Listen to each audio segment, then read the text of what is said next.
നട്ടെല്ലിലുണ്ടാകുന്ന മുഴകൾ പല രീതിയിലും പല സ്ഥലത്തുമായിട്ടുണ്ടാകുന്നുണ്ട്. നട്ടെല്ലെന്ന് വെച്ചാൽ എല്ലുകളിലുണ്ടാകുന്ന ട്യൂമേഴ്സ് ഉണ്ട്. നട്ടെല്ലിൻ്റെ എല്ലിൽ നിന്ന് വളർന്ന് നാഡിയിലേക്ക് വളരുന്ന ട്യൂമേഴ്സ് ഉണ്ട്. നാഡികളുടെ ഉള്ളിൽ തന്നെ, അതായത് സുഷ്മ നാഡികളുടെ ഉള്ളിൽ തന്നെ ഉണ്ടാകുന്ന ട്യൂമേഴ്സ് ഉണ്ട്.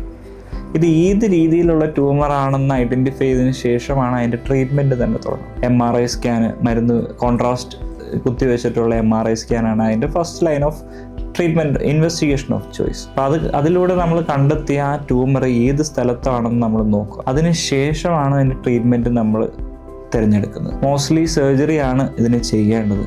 സർജറി ചെയ്ത് നട്ടെല്ലിൻ്റെ ഉള്ളിലുള്ള ഈ സ്പൈനൽ കോഡിൻ്റെ ഉള്ളിലുള്ള മുഴകൾ നമ്മൾ ആ സ്പൈനൽ കോഡിൻ്റെ അവിടെ നിന്ന് തുറന്നുകൊണ്ട് ആ ട്യൂമർ എടുത്തു മാറ്റും. ഇപ്പോൾ ന്യൂറോ മോണിറ്ററിങ്ങും ന്യൂറോ നാവിഗേഷൻ, ഇങ്ങനെ ആധുനിക ചികിത്സാ രീതികൾ വഴി നമുക്ക് നാഡികൾക്കുണ്ടാകുന്ന തളർച്ച, നാഡികൾക്കുണ്ടാകുന്ന വീക്കം, അത് കാരണം കാലുകൾക്കുണ്ടാകുന്ന തളർച്ച നമുക്ക് മാക്സിമം തന്നെ ഒഴിവാക്കാൻ പറ്റും. ഇതിൻ്റെ പ്രത്യേകത എന്താണെന്നാൽ ഇത് ട്രീറ്റ്മെൻറ്റ് നേരത്തെ തന്നെ എടുക്കുക എന്നുള്ളതാണ് അതിനകത്ത് ഉത്തമം. എത്രത്തോളം വൈകുന്നു അത്രത്തോളം ബലക്കുറവിനും വീക്ക്നെസ്സും മരവിപ്പിനുമുള്ള സാധ്യത കൂടുന്നു.